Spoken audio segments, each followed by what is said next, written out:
ગુજરાતની જનતાના આશા અને અપેક્ષાના વિકલ્પ એવી આમ આદમી પાર્ટી તરફથી અમારી અપેક્ષા એવી છે કે આ બજેટમાં ગુજરાતના જનસામાન્યના જીવનની અંદર સુધારો આવે, જનસામાન્યને લાભ મળે એવી જોગવાઈઓ કરવામાં આવશે। જેમ અમારા ગૃહના નેતા માનની ચૈતરભાઈએ કહ્યું તેમ કે ગામડામાં ખેતી કરતા ખેડૂતોને 24 કલાક અને મફત વીજળી ખેતીવાડી માટે મળે, જેમ પંજાબમાં આમ આદમી પાર્ટીની સરકાર ખેડૂતોને મફત વીજળી આપી રહી છે, એ પણ દિવસે,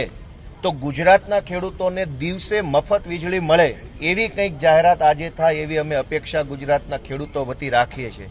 જેમ પંજાબમાં અને જ્યારે દિલ્હીમાં હતી ત્યારે 300 યુનિટ વીજળી અરવિંદ કેજરીવાલની સરકાર મફત આપતી હતી, એમ ગુજરાતના તમામ લોકોને 300 યુનિટ સુધી વીજળી મફત આપવા માટે થઈ અને આજે બજેટમાં જાહેરાત થાય એવી અમે આજે અપેક્ષા વ્યક્ત કરીએ છીએ। ગુજરાતની અંદર ભગવાનની દયા છે, અહીંયા પહાડો છે, નદીઓ છે, દરિયો છે, ઝરણા બધું જ છે, પણ કેનાલનું નેટવર્ક પૂરતું નથી। એટલા માટે ગુજરાતના અનેક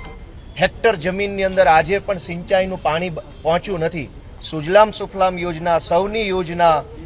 સરદાર Sarovar dam, Kadana dam, Kakrapar dam બધું જ છે, પણ વ્યવસ્થાના અભાવે, વહીવટી તંત્રની આવડતના અભાવે કાઠિયાવાડ આખામાં અને ઉત્તર ગુજરાતના અનેક ગામડામાં સિંચાઈનું પાણી પહોંચ્યું નથી। ત્યારે આજના બજેટમાં એવી જાહેરાત થાય કે એક એક ખેતર સુધી પાણી પહોંચશે, એ ચાહે નર્મદાનું કે મહીનું કે ગમે તે ડેમનું પાણી પહોંચે, એના માટે જબરજસ્ત કેનાલ નેટવર્ક તાત્કાલિક બને એ માટે આજે જાહેરાત થાય એવી પણ અમે આશા રાખી।